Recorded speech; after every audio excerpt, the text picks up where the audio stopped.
हम्पी सिर्फ विजयनगर साम्राज्य के खंडरों का शहर नहीं है। इन विशाल ग्रेनाइट के पत्थरों के बीच एक ऐसा इतिहास दबा है जो हमें हजारों साल पीछे रामायण काल में ले जाता है।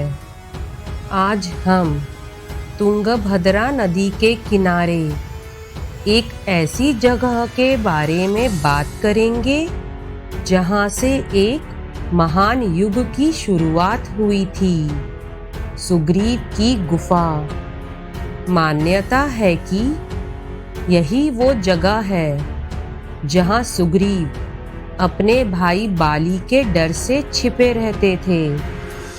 आखिर इस छोटी सी गुफा की बनावट में ऐसा क्या खास है जो रामायण के वर्णन से हूबहू मेल खाता है, और क्यों बाली यहाँ कदम भी नहीं रख सकते थे? चलिए आज साथ मिलकर इस रहस्य को उजागर करते हैं। इस गुफा के महत्व को समझने के लिए हमें रामायण के भूगोल को समझना होगा। हम्पी को प्राचीन काल की किष्किंधा माना जाता है, जो वानरों का साम्राज्य था। बाली और सुग्रीव का विवाद। एक गलतफहमी की वजह से बाली ने अपने भाई सुग्रीव को राज्य से बाहर निकाल दिया और उनकी पत्नी को बंदी बना लिया। ऋषि मतंग ने बाली को श्राप दिया था कि अगर उसने कभी भी ऋष्यमुख पर्वत पर कदम रखा तो उसकी मृत्यु हो जाएगी। इसलिए सुग्रीव ने इस गुफा को अपना ठिकाना बनाया। यहाँ वे बाली के साए से भी सुरक्षित थे।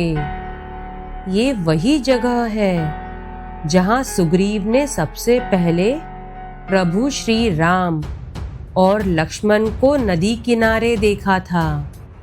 डर और संशय के साथ उन्होंने इसी गुफा से हनुमान जी को उनका पता लगाने के लिए भेजा था।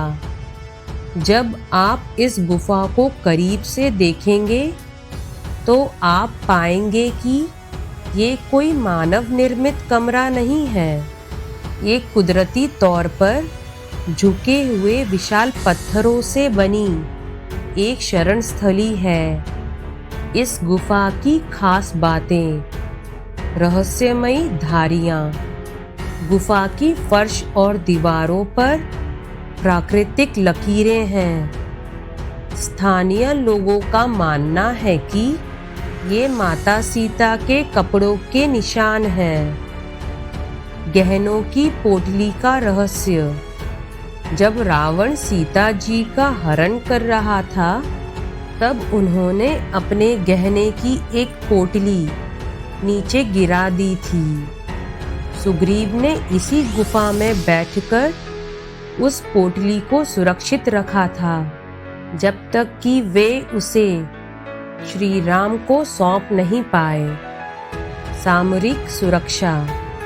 इस गुफा की बनावट ऐसी है कि अंदर बैठा व्यक्ति पूरी नदी और दूर तक आने वाले रास्तों पर नजर रख सकता है, लेकिन बाहर से कोई इसे आसानी से देख नहीं सकता।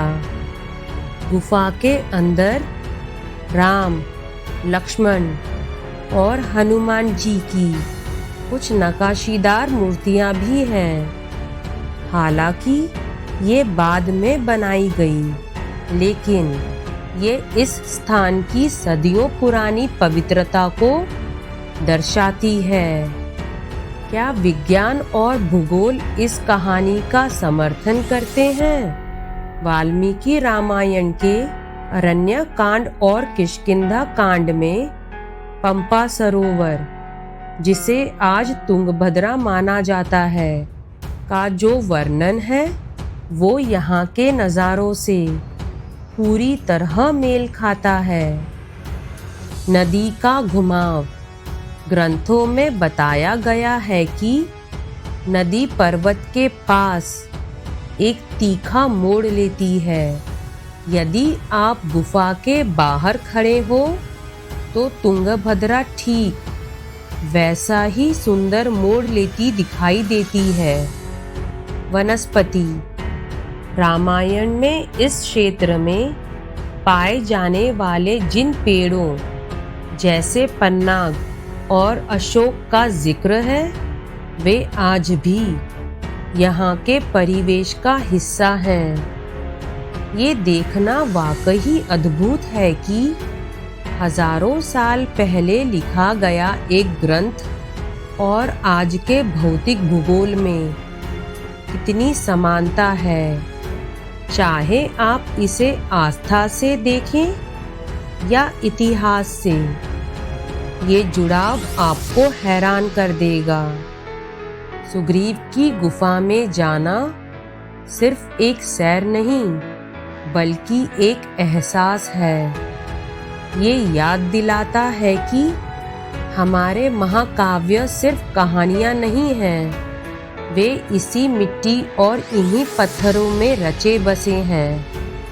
हम्पी को सिर्फ खंडरों का शहर मत मानिए, ये हमारे गौरवशाली अतीत का एक जीवित प्रमाण है। जब भी आप यहाँ आएं, तो इन पत्थरों की शांति को महसूस कीजिएगा।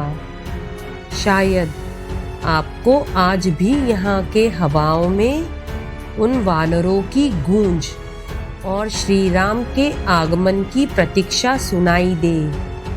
अगर आपको हम्पी और रामायण से जुड़ी ये जानकारी पसंद आई तो इस वीडियो को लाइक करें और शेयर करें।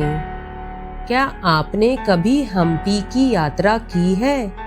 क्या आपको भी लगता है कि ऐसी जगहें इतिहास को और करीब लाती हैं? कमेंट्स में ज़रूर बताएं। और मिलते हैं इतिहास के एक और नए पन्ने के साथ। जय श्री राम।